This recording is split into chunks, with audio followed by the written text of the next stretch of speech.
Hi guys, welcome to another episode of the Fox and Burger podcast, where we seek to explore and understand the Asian side of the furry fandom one episode at a time. Today we're actually going back to Thailand, but this time we have two guests with us. Our first is Kiyochii the Fox. Kiyochii has been a furry ever since college. He is also the con-chair of Thaitails and has also participated in several dance competitions. He was actually first place for the EF Enter the Arena dance competition in 2019. And our second guest is Aulder the Wolf, his boyfriend, who has been active in the fandom since 2017. Both are here to tell us more about Thailand and the Thai furry fandom, so let's give them a big round of applause. Hello, hi guys. ฮัลโหล ส ส วั วั ส ส ดี ดี ค ครับ รับ Well, thank you for inviting us to the podcast, Michael and Burger. Mm-hmm. Yeah, no problem. Okay, bye. Okay, let's go. Let's do this. Okay. First question. All So, right. what is your Fursona? Kiyochii first, by the way. Kiyochii. Signal. Okay, so I'm red fox with the pink hair. I and yeah, that's it. I'm just a normal Yeah. fox. He's the most generic fox you can think of. He's like the most generic red fox and the most generic fox duet color pink. You know. So, wait, yeah. I want to know, so does Kiyochii have like a backstory or like a background? No, I didn't have any story on my persona. Like for okay. for me my persona is like is me being a furry. That's it. I mean, that's basically part of the appeal, you know? You don't have to have a big backstory. You just, hey, I'm a fox. High five. Yes. Nothing wrong with that. But if you want to know about story, ask Aulder. Wait, what? He What? have a What lot more story? story in me. No, I do not have story. Okay, so it's my Go turn, ahead. right? So my persona is a wolf. Yeah, that's it. I'm also like the most generic wolf ever. It started out as a pure white wolf, and then I met Kiyochii, and he's like, "Dude, that is so like generic. That's so basic. You're such a basic wolf.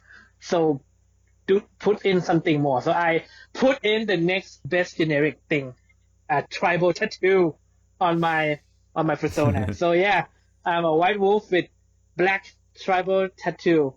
Right, Michael's gonna show some pics. Right? Mhm. We'll flash it on the screen. No. So yeah, so that's it. I don't have any backstory too. So basically, just like many people, my persona is just basically a better version of me, a version of what I would like myself to be. Yeah. Yep. All right. And tell That's us a little bit more about how you became a furry. For me, it start like when I'm high school. I'm in Thailand. The animation Digimon Pokemon is so popular, so I'm one of the fans. So one day just Google it for like look for the episodes, and I just found the web bot in Thailand. It's called Kemo Dungeon. Yeah, but that time is when I'm at the college. So that what I start. Oh, so for me, I don't really have like a. So first, it started out as I watched Underworld. If anybody remember the old Underworld movie. Oh, Anyone? the with the vampires and werewolves and stuff? Yes, and it's like it's so cool. And then like as a kid, I was like in like my 9th or 10th grade. I was like, dude, I want to be a werewolf, you know. So then like at that time, the internet is not as good as now yet. So then you still use the library. So I went to the library every day to research on how to become a werewolf. And then I started using the internet. And then that's what led me into the furry fandom. But at that time, I was studying to go into university. So furry as a hobby, it goes on the back seat.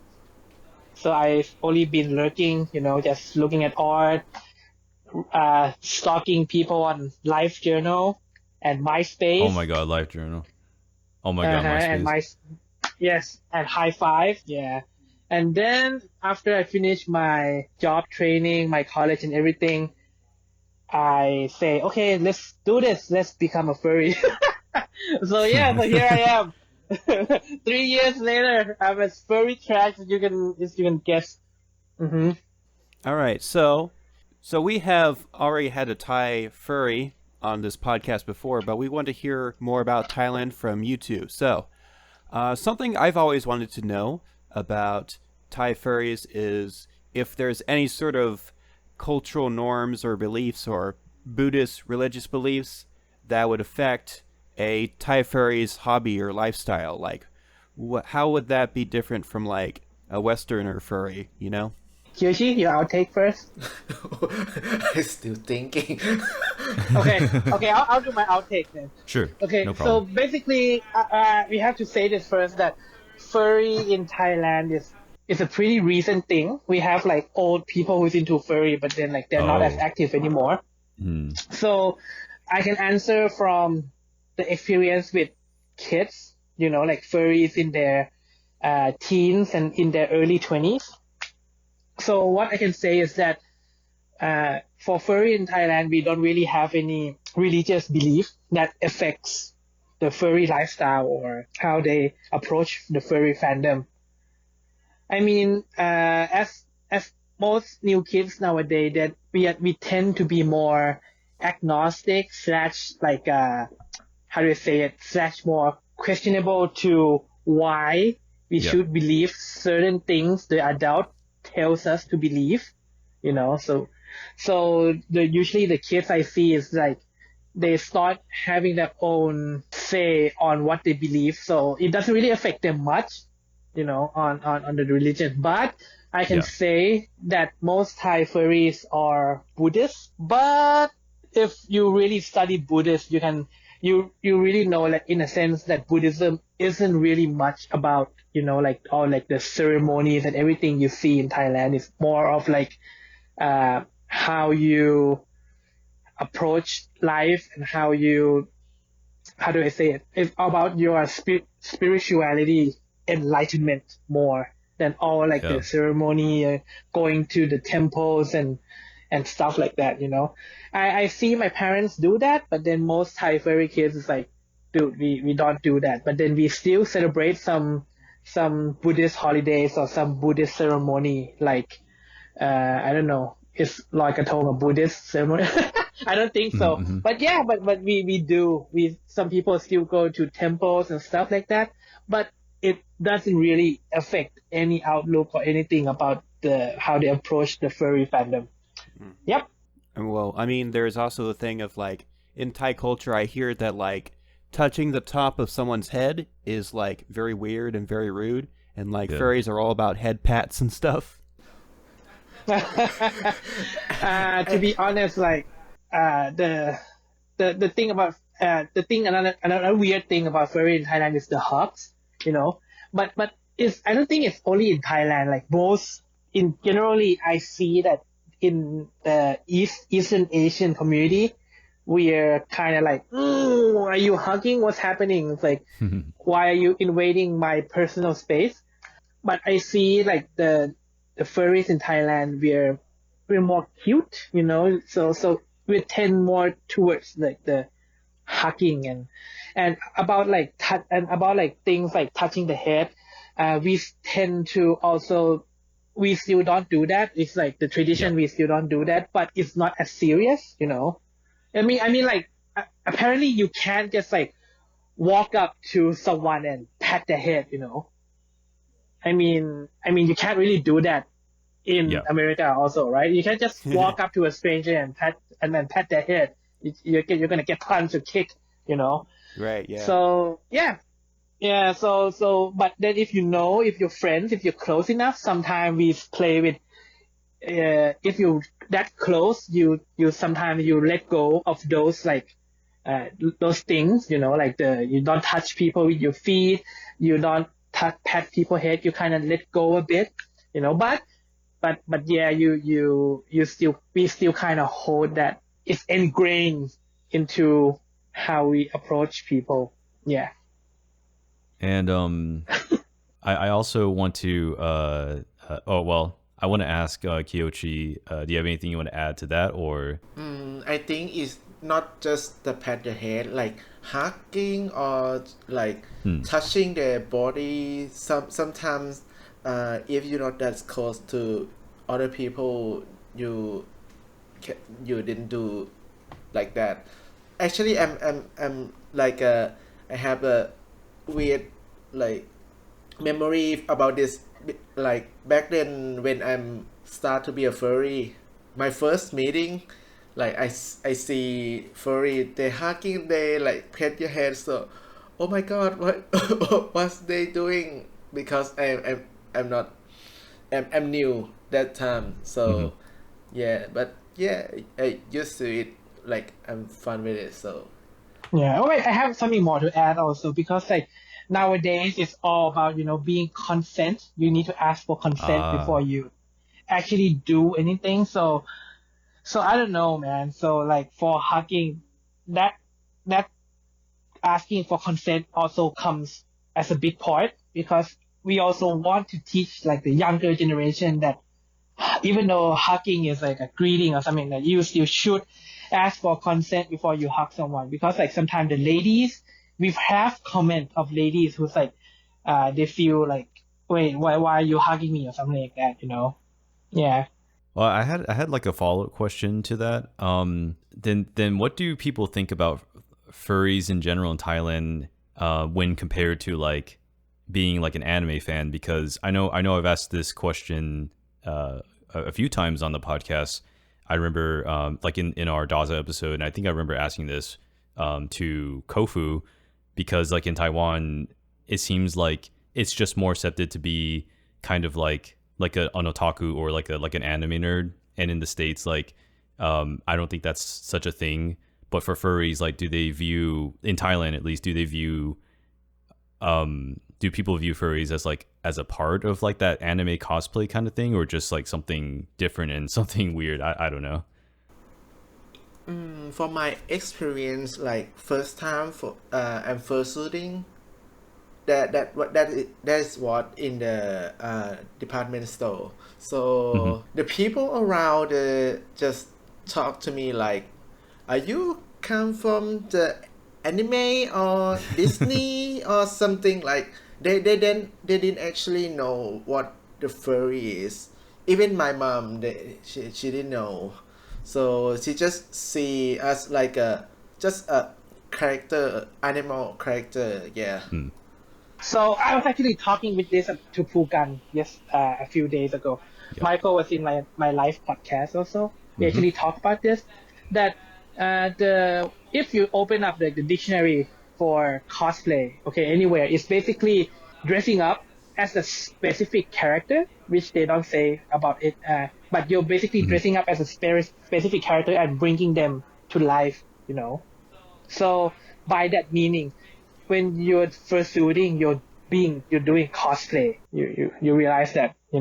So Yeah. as furry and anime fan, is there any difference? I mean, of course there's difference because for anime fan, you're celebrating your how to say, you're cosplaying like a character from another people's imagination, another people's made up story. But for a furry, you're cosplaying as your own specific character. But the thing is that what I see, the difference between furry in Thailand and in USA is that, or I should say more like Western, including like Europe. Yeah, is that they're not really into anime. You can actually, the word husbando and waifu, that, right? Right. Yeah, you actually see that word more in Asia.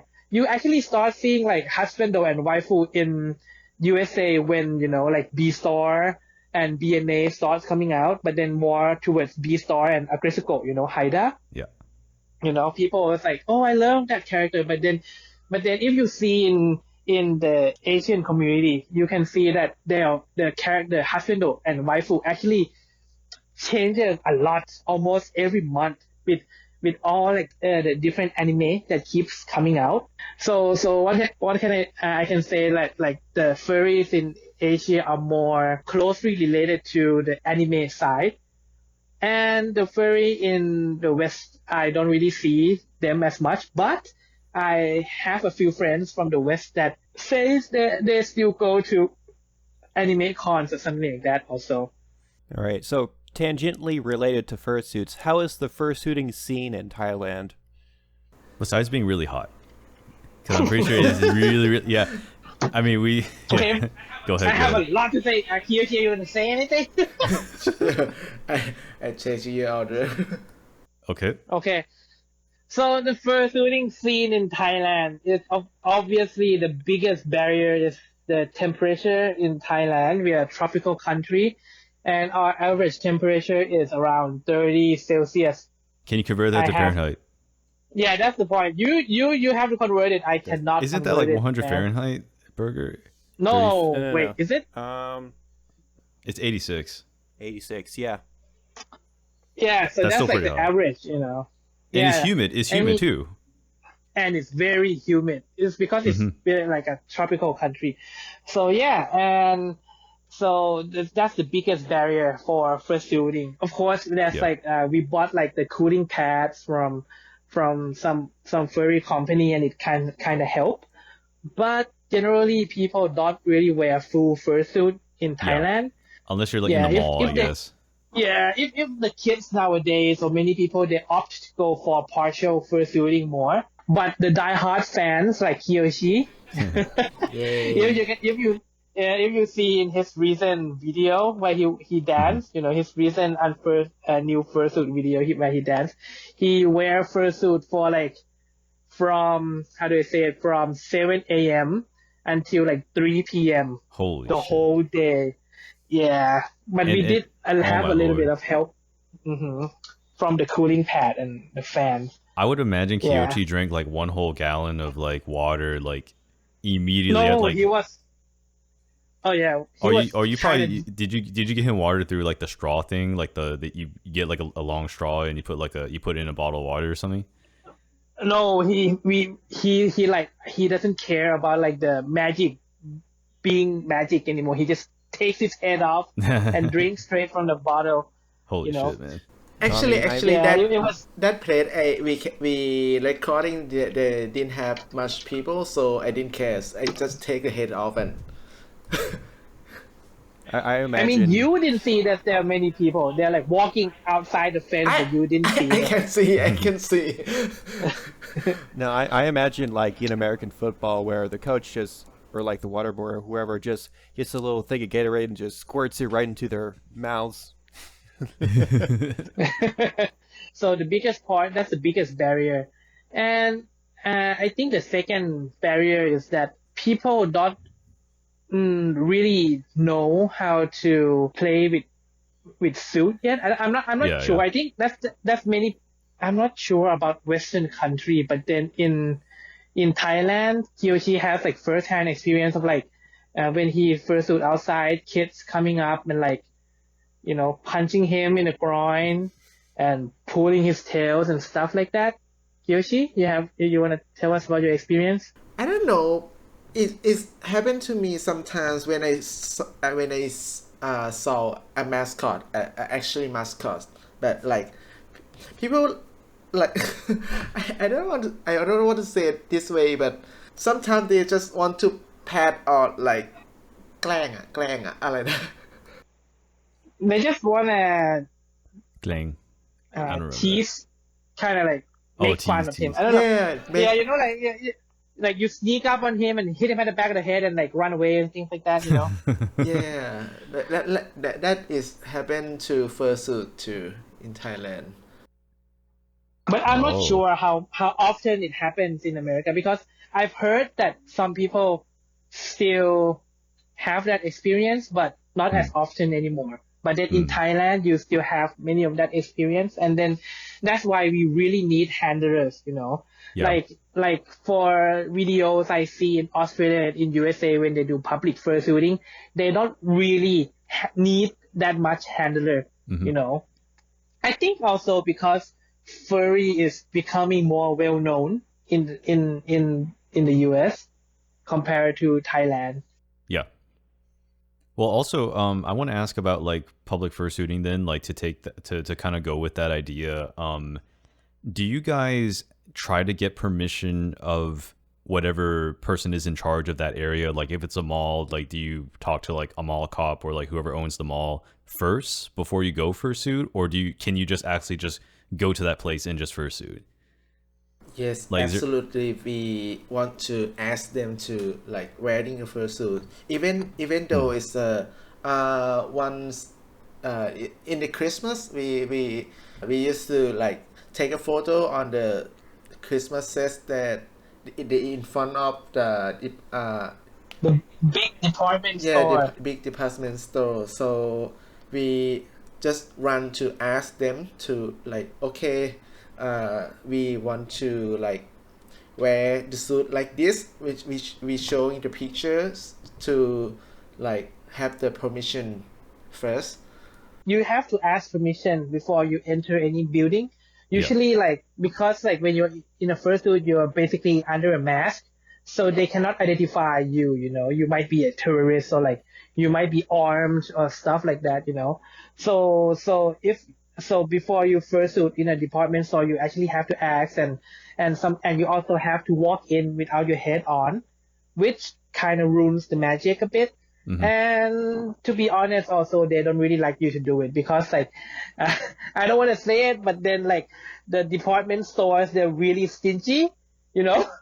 If you want to go to fursuit, they'll be like, hey, you pay us some money to fursuit here.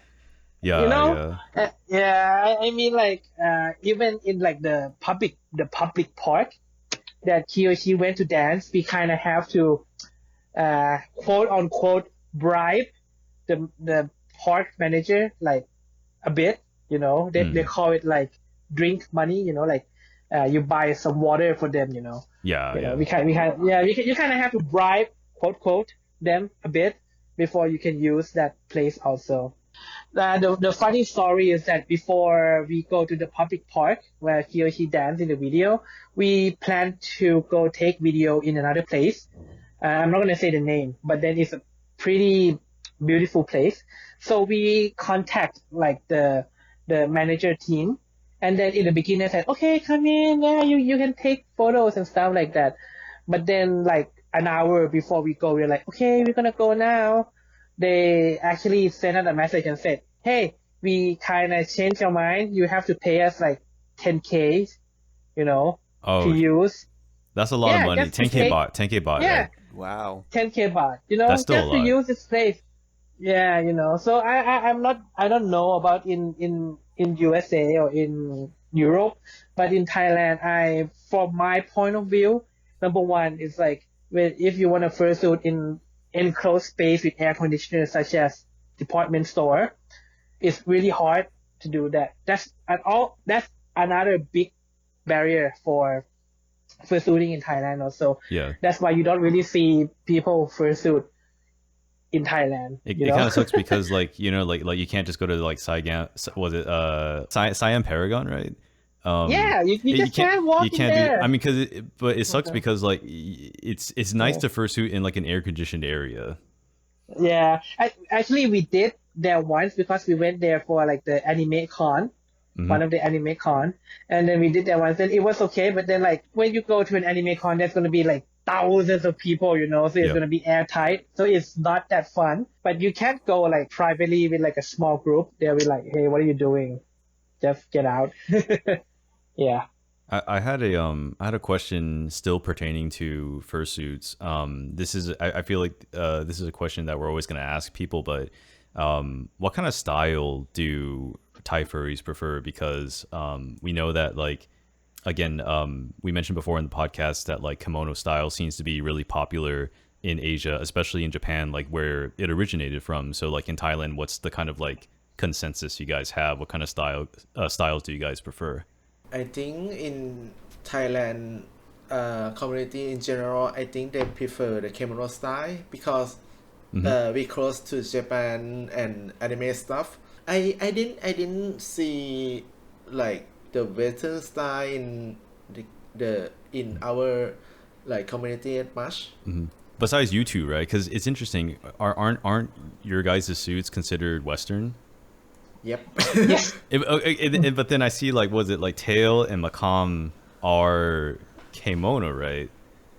Yeah, Tail, Macam. they got fursuit from Amanocha Group. So Right. yeah. The first furry con, the first foreign furry con outside of Infinity that Thai people goes to is either Infinity or J-Moth. J-Moth. You know. Yeah. Yeah. So and then the picture that comes from when people goes there and what enters the community is picture from those two convention. And you realize that those two convention are mostly kimono fursuit style. Yeah. You know. Yeah. So I think that the exposure of kids to fursuit, they see the kimono style first, you know, and you cannot deny that kimono style is quote unquote radiating out the cuteness, the kawaii, you know. Yeah. Like the eyes and everything. Yeah. The teardrop shape, you know. they're very in Thai. It's like น่าแกล้ง It's like you want to go and punch them, you know. You wanna go and you wanna go and tummy rub them, you know. So it's like it's so because of those exposure, my view is that that's why the kids are more tense toward the kimono side, you know. Because in comparison, like the Western side is more cartoony, more, how should I say it, more the angle is more angular, more sharp, you know. So you don't really have the same kawaii radiating out of it. You don't have those teardrop, the curve from like the fursuit. Yeah, Michael, you can show my new fursuit, the arch from Mixed Candy, and you can post that picture. In comparison, you can see like it's more sharp. The eyes are more grumpy looking, you know. So that's why I think we're more tense to it, like the kawaii. And also it's because like we're more close to Japan and their culture, so it kind of bleeds into Thai culture, you know, the Japan anime, you know. So yeah, that's why we're more tense to it, the kimono side. All right, so let's talk a bit more about Thailand in general. So just in a general sense, what is one dish that you have to try when you visit Thailand? Oh my god, that's the hardest question ever. Yeah, but for me, I'm gonna say pad thai. No man, pad thai that's like the worst dish you can give it to like a foreigner ever. Come on, Because I saw it in No. Twitter. People say about pad thai so many. No, that's why, because you can see, you know, the Big Bang Theory. Yep. You know, when they order in from a Thai place, they order pad thai or mee grab. You know, it's one of those like pad thai and pan krapao. You know, the basil stir fried dish. Yeah, dude, I love It's krapao. like- You don't recommend krapao? What's wrong with krapao? No, I'm saying that it's like it's because you can have that anywhere. You know. Yeah, Because, like, that's why No, they no, have that's to why. come here and have the real pad thai here. So then what are you gonna say? You're gonna say that we should try the durian? No, you said dish, right? If Okay, it's a sure, dish. Yeah, If dish. it's a dish, for me, they have to try the papaya salad with the Thai anchovy. Oh, right. my God. Yeah, papaya salad. Yes. Yeah. Yeah, the papaya salad with the Thai anchovy with sticky rice, you know, and some of that nam tok, some waterfall spicy herbal pork. You know, those northeastern. Yeah, those but are the if you say- dish Dude, but if you say northeastern, that's just Lao food. That's not Thai food then. See, no. No, that's Thai. Oh, screw this. I mean, I'm gonna say that Laos and Thai were very closely related. Yeah. So Yeah. see, so if you eat that food, you get two countries. See? I just want to say to the audience again that I am Lao American, so almost everything we're talking about, like you mentioned the Thai papaya salad. I think what you guys call it som tam in Thai, but it's tamahong tam. in Lao. So and then the nam tok, I don't know if I had that before. I mean, I know I had Nam, and then I think wouldn't you also recommend how do you guys call it in Thai? The crying tiger meat? I forget what do you guys call that? เสือร้องไห้ The brisket. So long high, the brisket, right? The brisket Yeah, part. yeah. That looks like it's like raw or something like that. I mean, that's not really Oh a dish. no, boy. No, don't do that. You're gonna get tapeworm and you're gonna get infection. Then why did you give it to me Wait, when I visited last time? No, I did not give that to you. What are you talking about? I gave you red and eggs. That's what I gave you. Yeah, I remember. Yeah, that actually tasted good. Uh-huh. Shout out to that. That actually tasted good. See, so Michael, so when people ask you what's the weirdest food you ever eat, you can say eggs, and. Mm-hmm. Oh my god. Mm-hmm. I had scorpion. Oh, I have This guy's that had too. scorpion. Mm-hmm. Mm-hmm. Was it crunchy? It was crunchy. It was salty. It was okay. Crunchy, salty. I had it on a dare when I was in high school. It was not good, man. It was not good for me. I mean, they just served it to me. Yeah. They just served it to me on Khao San Road. You know, it's like, oh, here you go, foreigner. That's 80 baht. Here, eat this. I have yet to go there. I need to go there. I have yet to go there. I feel bad. I've been to Thailand like 3 times at this point. I'm Good Thai. No. I'm Thai. I've never had it. No. You mean Khao San? Khao San is really like a tourist trap. Yeah, place, yeah. man. If you come to Thailand and you know a dude, the Thai person would not take you to Khao San. But I would not say that it's a bad experience. I mean, it's an experience that foreigner who comes to Thailand should have once. But then it's a very foreign place, except during Songkran, you know. Oh yeah. Where you can go shoot people in Khao San with water guns, Mm-hmm. and then hashtag hook up with them afterwards. Message to the audience or side note: Songkran, also known as Bimai, I believe. Well, that's how we say it in Lao. Songkran is Thai New Year in April, I believe, right? Wait, is it Thai? We would say more like a South this area New Year, right? Because Laos also celebrates Songkran also. I always tell people it's Lao and Thai New Year. And actually, I mean, it technically comes from India, though. It's technically an Indian festival.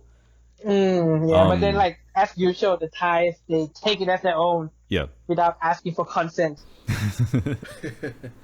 Well, on the note of going to places in Thailand, you probably knew this question is coming up, but where's one place that you really have to visit if you have to go to Thailand? What's one place during your trip, your itinerary that you just really have to go? Okay, I have 2 places, but then it's one place. But the question I have to ask first is that do you like the sea or hiking?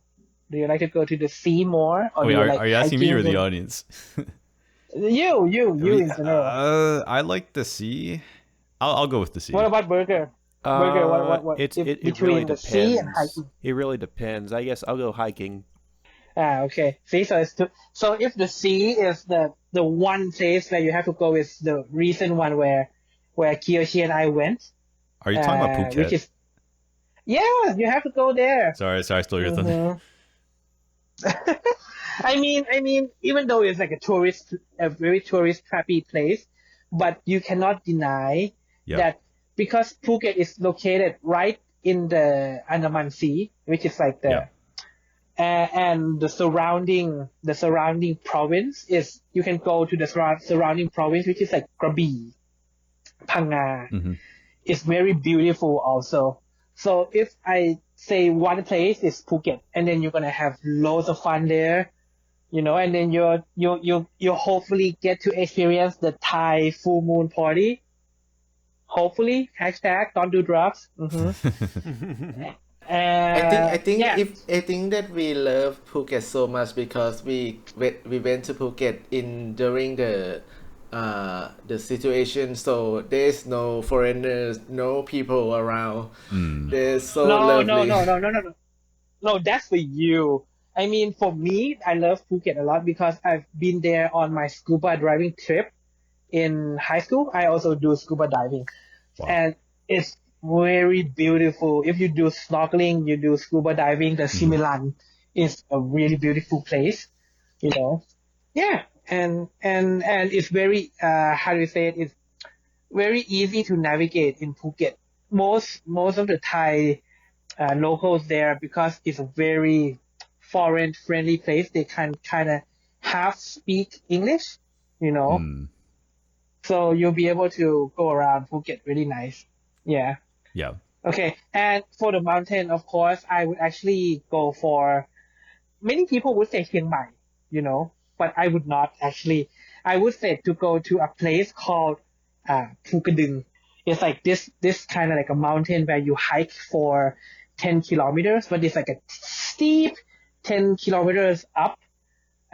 If you know, like it's similar to like the tabletop mountain in South Africa. Mm. You know, like the mountain. Yeah. So you can, but there's no elevator or no ferry going up there.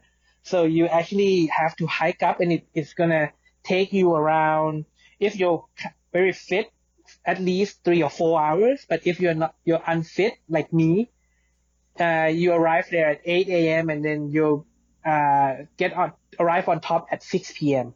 You know, and then on top is very beautiful. I'll send Michael some pictures afterward where he can post and let you see Phu Kadung, and then you can go camp up there, and there's like your waterfalls, your fog sea, you know, you have those like experience up there also. Yeah. Let's bring it over to Thaitails, the one big furry convention in Thailand. So, what are some things you can tell us about Thaitails, actually? Kiyochii, you can take it from here. Oh my god. Oh. So Thaitails- first begin with like what year did you guys start? That might be a good starting point. When was the first Thaitails? That because me, Pola, and Makam and Gao, we went to JMOF for like the second JMOF. I don't remember which year, but we have so many experience from JMOF, and we just thought we want to bring this fun, this atmosphere to Thailand. Also, it's getting started of that. But so later, like 3 years later, we start like Thaitails first year. Aulder? Wait, you want to continue? Wait. Okay. So I'm on the wiki for right now, and I'm just assuming that the information is accurate. So the first Thaitails was in 2016, right? 2016. Am I right? Yes. And I'm reading that the attendees are 125. Yes. Oh my god, I forgot we have Wiki for Don't worry. Well, we have to check. Yeah, we have to check. In the polar episode, we had to check the numbers on that one. Technically, the latest Thaitails that was held would be 2019 because, you know, nothing was held in 2020.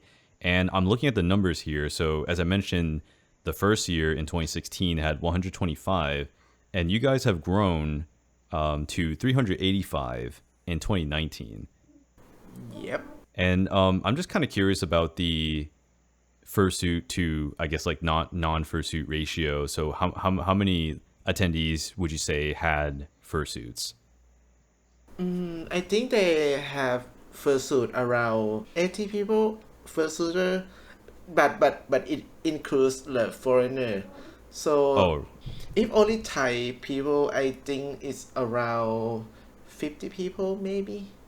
Are you talking about the latest Thaitails by any chance for 2019? Yeah, 2019. Okay, 50 fursuit, Thai fursuiters. I mean, it's an important question because we always ask this question because, as we mentioned in the polar episode, that the salaries for Thai people aren't very high, so getting a fursuit is like a really, really big deal for them. Yeah, mostly Thai people, they make fursuit by their own because the salary, the money problem, so is can afford like buying fursuit from overseas Actually, wait. I'm gonna include that we have locals like fursuit makers, which actually have quite an affordable price. You can get from. Who are some of the makers? And Taiki fursuit makers or I think there's two more. I'm sorry, I forgot the Two, name because I'm. like we have maybe 5 fursuit maker in Oh yeah. Thailand. Yeah, but I'm sorry if I can't name you guys all. Don't kill me, okay? But yeah, Oh but shit. there's many local fursuit makers where you can actually get affordable price because in the end, I'm quite sure that many people doesn't really have like the art skill enough to make their own fursuit, you know. And to be honest, even though Pola say that people have Thai people really have quite low salary, which is quite true. Okay. But in the end, it's like most fursuit have fursuit payment plan. Yeah. That's true. So when before you start buying fursuit, I see that many people kind of save up for over a year, and then they're able to pay the fursuit as a payment plan again. I mean, the most upcoming recent one probably is gonna be Daza because we talk about him, right? Mm-hmm. Daza fursuit, Wow. you know, but Well, yeah, we yeah, literally interviewed Daza a couple weeks ago, I believe. yeah, and then Wow. he's like many Thai people is when you order this Daza is one of the first place where they start ordering because the price is quite affordable, Yep. you know. Yeah, so then you can see that even though we do have low salary, but then with good plans, we do tend to tell kids that like that not like fursuit is like a luxury thing, you know. And then with like the big barrier of like all like the heat and the moisture and the humidity, you shouldn't get it, you know. But I mean, it's fursuit. People want fursuit. Yeah. This is a question I've got for Kiyochii. How does it feel like to manage a FurCon in Thailand, though? Because as excuse me, as far as I know, Thaitails is really the only FurCon that I know in Thailand. Because like in Taiwan, there's at least 3 now. I think in Japan they've got at least 3, and in the US we have several. But the way I see it is, you guys might be the only FurCon in Thailand. So how does it feel like to manage that con? Most furry in Thailand, they like the market event more than like furry convention because furry convention is like for meeting place for seeing each other, so and the ticket is high price also. Yeah. Oh yeah. So I think they is for the second choice for like come to meet people or friends, furry friends. Yeah, if they go to like the market event, they also can buy stuff. They can buy a good or dojin, or like they can bring home. So yeah, that just my thought. What would you say is one thing that makes Thaitails special, though, like in comparison to like the cons that you've been to or that you know of? Like what's something that you guys do different, or that you have that makes you guys stand out? I think maybe for the culture, like because the 5th year of Thaitail, we shown our theme for Siam Sawadi, so it's include the Thai culture to the theme of furry. So I think this is special because we explore more like Thai culture for furry fandom. Maybe that's what that's the point of interest for like Thaitails. Okay, for me, some special thing Thai Tail have is probably like the people, you know. I mean, everywhere is quite unique, but then I can say that the Thai people we have this unique fun Yeah. way to how do you say to celebrate furry, you know.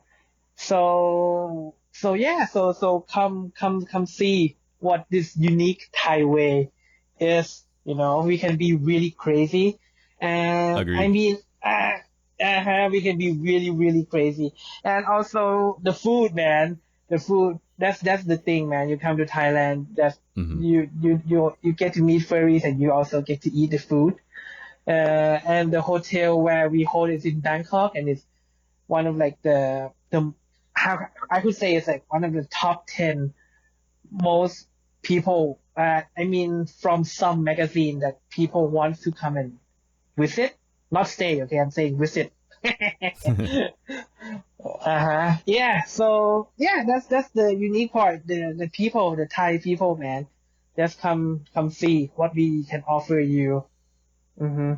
I definitely would love to go back to Thailand again whenever it's going to be possible, because I always found I'm going to kind of repeat myself a little bit, but because I said this before, but I always had like a ton of fun when I went to Thailand, especially to go see you guys for Thaitails.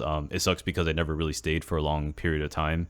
I don't know if this is right to say this because I have not been to Mexico, but I know when I talked to Alf, if you guys still remember him, the Mexican furry, Uh-huh. I always feel like Thailand is like the Mexico of Asia. Like I always feel like they're like Thai people are so welcoming. They're so easygoing. They like to have fun, and if you can find at least like a week to go to Thailand, because I really think you need at least a week, perhaps even more. Like you guys will definitely have a good time.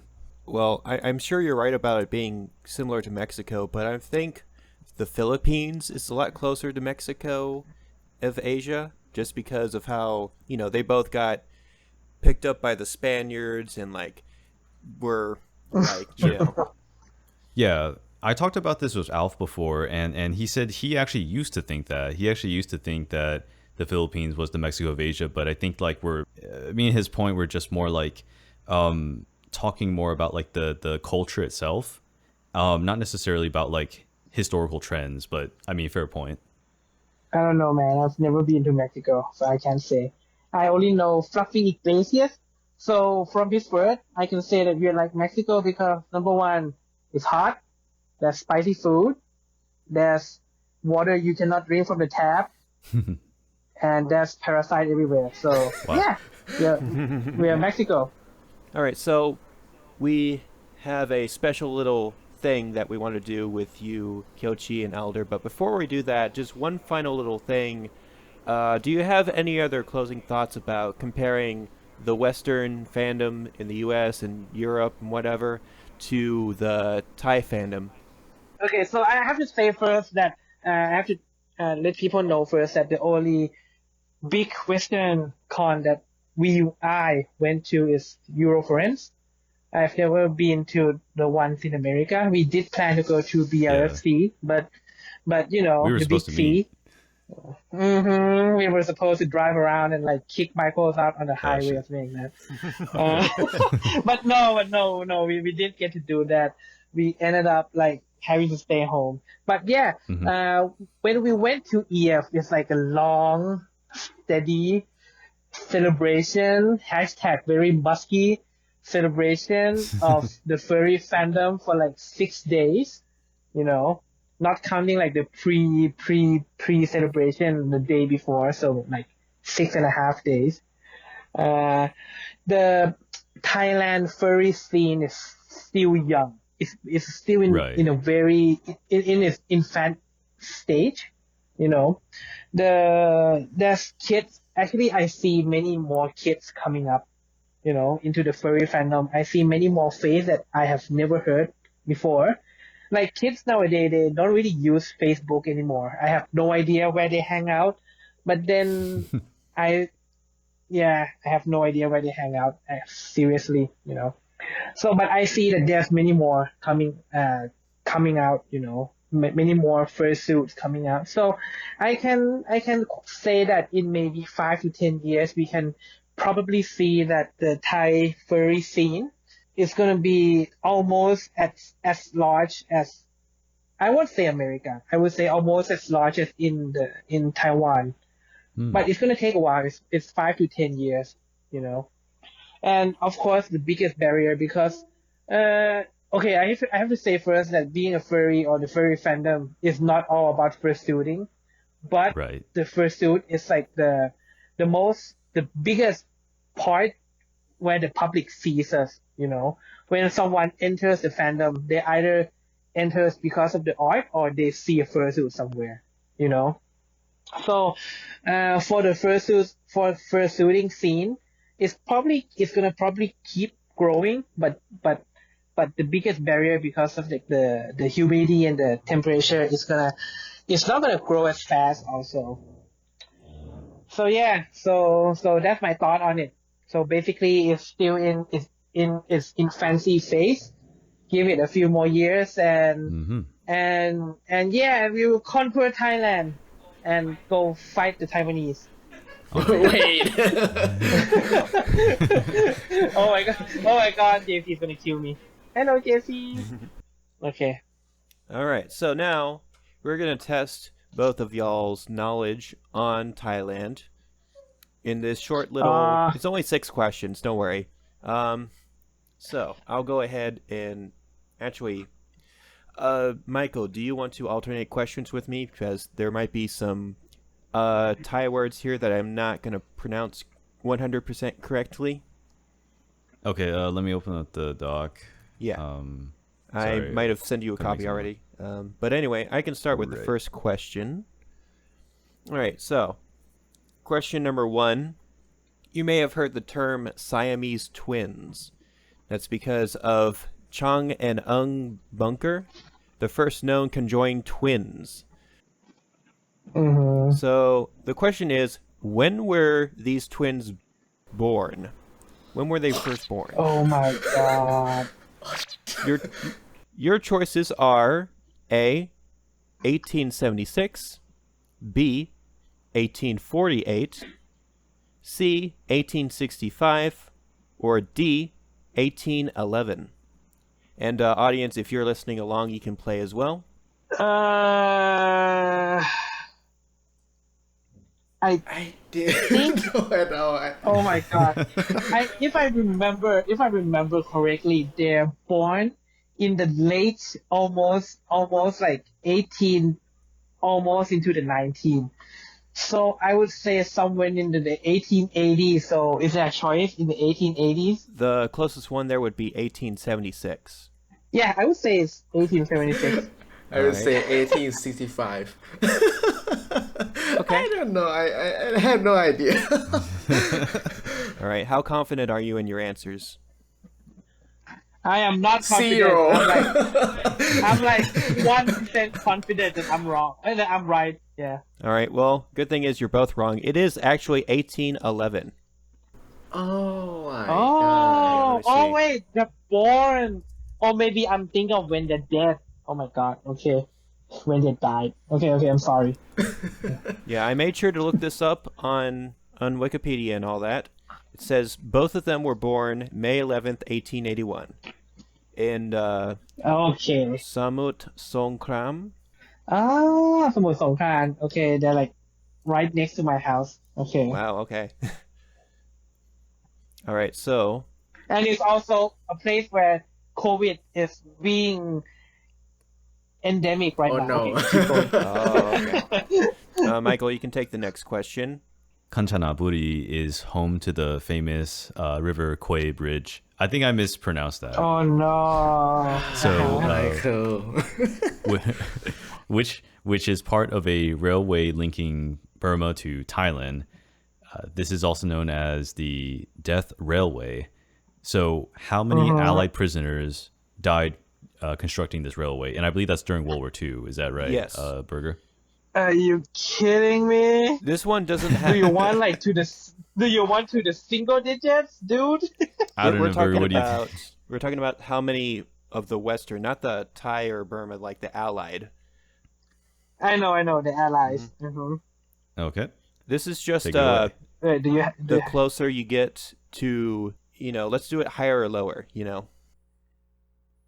I'll give you a hint. It's in the Okay. It's in the 4 or 5 digits. Okay.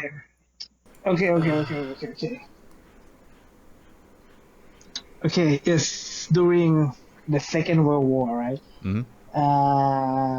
Let me see. So the amount should not be as much. because the allies are not really here too much. So I think it should be around 12K. All right, around 12,000. What do you say, Okay. Kiyochii? 12,000. I'm gonna say 50K. Wow. No, that's too much. That's too much. Man. Have you not gone to the graveyard? That is not enough for a tombstone, man. That's gonna take like acres, like many acres. I think it's between 12K to 15K at most. I think. Okay. All right, Michael, you have the answer. So who is closer? Okay, so the answer is 12,292. So that would be Alder. Oh yeah! I didn't want to say anything. I held back my reaction because I was like, no f***ing way, man. Okay, because I actually have like a small anecdote on this because like during my training, during my pre-med training in United Kingdom, I went to GP and I actually have a patient who is a soldier who was captured during an allied soldier who was captured at the railway. No way. You know, and yeah, and then he was very old. He's like in his 90s already, and then he must have been really old. old. And then we talked to him because like in UK there's house visit and stuff like that, right? So yeah, we went to his house and when he know I was Thai, he was like, "Oh dude, I was captured in your country." I was like, "This is so awkward." So I think that number might have come across my eyes a bit because I kind of looked it up when I met the dude, but that was like 8 years ago. So I was quite sure it wasn't as much as 50K, Kiyochii. I feel so dumb right now. No. You would not know, man. I'm not kidding. I didn't know anything. All right, moving on to the next question. Next question. All right, so hosted in front of, let me see if I pronounce this right, Praprang Samyot Temple. How's that? พระปรางสามยอด พระปรางสามยอด Okay. In the province of Lopburi. Lopburi. There is a festival dedicated province. Entirely to which animal? Is it tigers, Oh my god, snakes, monkeys, or pigs? Where did they get these it's fucking Lopburi. questions? Monkey? I think because it's Lopburi, it's gonna be monkeys, man. I don't know. It's gonna be monkeys. Okay, there we go. Hey, You just said you don't know. They said it's gonna be monkeys. No, because it's Lopburi. Lopburi is known for monkeys. Yeah. If you went to Lopburi, there's All right. monkeys everywhere. Really? So when you said Lopburi, it's gotta be monkey. But I'm not sure. He should have known more about this than me, man. But yeah, I think it's monkey too because So both of you say monkey? Yeah. Yeah, well, you're right. It is I'm monkeys. Congratulations! Yay! Yeah, if you come to Thailand, if you go to Lopburi, it's the city of monkeys, and things get lost, and like the monkeys are like very, very, how do you say it? Like they're very vicious, you know. Jesus. Yeah, they bite people and try to get the bananas out from their hands and stuff like that. So don't feed the monkeys, man. They're not It's that like- rubbish. I kind of had to go through Yeah, that pep okay. talk when I went to Ubud in Bali, Indonesia. Oh, okay. Yeah. They got monkeys there. Yeah, that's Oh, where the shit. monkey forest temple is. Oh. All right, so Man, those monkeys, man, they're like very vicious. So do I move on to the next question? Oh yeah, I'm getting 2 out of 3. I'm still getting an A. Okay. Still getting an A. I guess I'll go for this one. Which energy drink was first created in Thailand back in Are you 1976 and later introduced to the West by an Austrian entrepreneur in 1987? And you have 4 choices. You have Monster, Red Bull, Jolt Cola, and 5 Hour Energy. Are you kidding me? Are you kidding me? I don't even know what I Joe mean, Cola you- is, man. I never heard of that. Yeah, I don't even know what Okay, I'm gonna tell you, man. I mean, Monster is definitely America because like it's one of those things when I was a kid. I have to tell the audience first that I'm an international kid, so All don't right. expect me to know much about the Thai history. Okay. Monster is like one of those things where like you grow up like you want to drink because that's what American drinks when I was growing up. It's Monster. Wait, not Monster. Mountain Dew. It was Mountain Dew first, and then Monster comes later. Yeah. Oh my god. And the only famous energy drink is Red Bull. That's the only famous. It's in the commercial everywhere. Like that. Like, hey, the Red Bull is going international when you were a kid. So that's gotta be like the only answer to this question is Red Bull. So then what does Kiyochii has to say? Yeah, I said Red Bull too. And you are correct. Yep. Yeah. You have to read. You have to drink the real Red Bull. The Red Bull you guys drink, the carbonated one.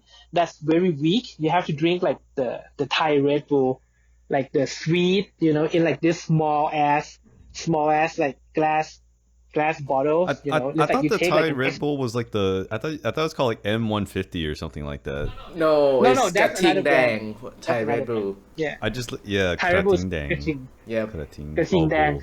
Dang is red. Yeah. Next time you come, I'll let you drink that, and then you'll see All right. that like. Yeah. It sounds like something I drink like right before going to a con to get some energy, or I don't know. No, you would die. You would Oh, be shit. like running like Like- 5 kilometers. Like oh, what's like what they happening? say, two bottle per day only. Holy shit. It's a joke. It's a joke that the truck drivers drink this instead of taking meth.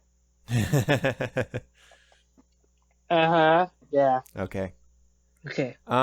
Let's see. So your next question is a true or false question. So your answer will either be true or false. So true or false, Thailand is home to a fish that can walk on the land. Oh, true. True. Definitely Patin. Mm-hmm. Okay, yeah, you're both right. It is true. you know, this is so funny. We were just talking about patin yesterday. I was actually like having like a big fight with Kiyochii because we were watching Pacific Rim, the animation on Netflix, and then there's like this kaiju that looks like patin. Okay, there we go. Let's see. So in English, we don't really have a name for it. We just call it waterfall climbing cave fish. Oh. Oh, really? Patin. What is Dean? The feet, right? Patin is Dean is feet. feet, Yeah. right? It's like a root word. The Thai is like a root slang for feet. And Like pa is Dean, fish. Dean. Fish with feet. Flies fish. Yeah. Dean, well, it's funny because Dean, it just means it's not even a root word in Lao. It's just the word for feet. Yeah. Fish feet. The fish with feet. Okay, I found that interesting. Anyway, Yeah. Fish with patin. should we move on to the next question? Yeah, the last Go, one. keep going. Okay. I am ace. I'm acing this. So this is actually our last question. Oh my here, god, so- that's it? Yeah. Okay, so here it is. In Ayutthaya, there are many ancient and iconic temples and structures that you can visit. Which of these locations features a Buddhist head entwined in tree roots? And you have four choices. We went Yeah, there. we just went went there there. Okay, I'll still read it. If I can read my Thai. Wat tam swa, wat ma. What? Wait, what? I think I misread it. I can't read it.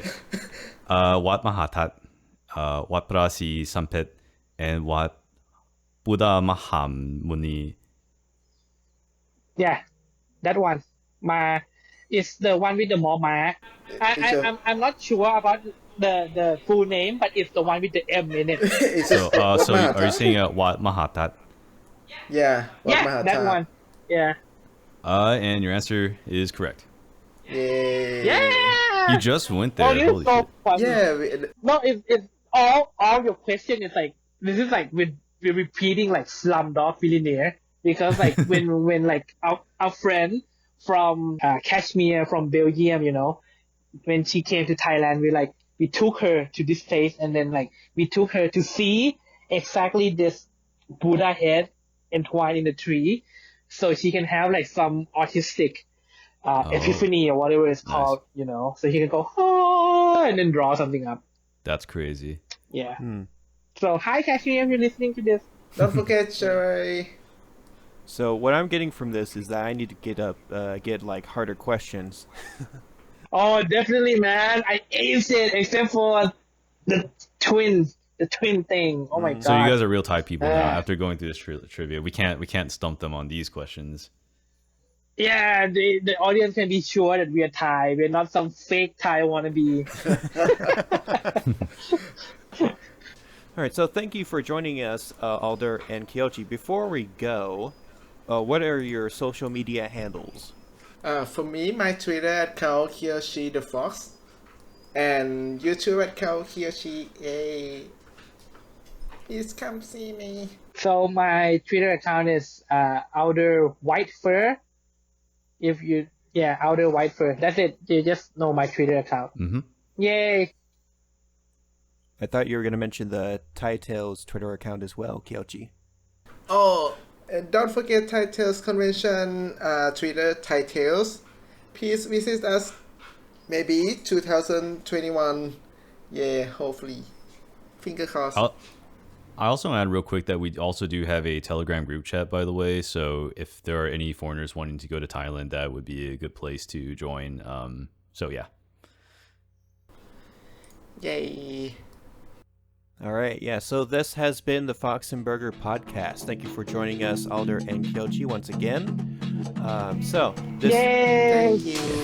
Yeah, so this has been Burger. And this has been Fox. And we will see you in the next episode. Goodbye. Goodbye, Bye, guys.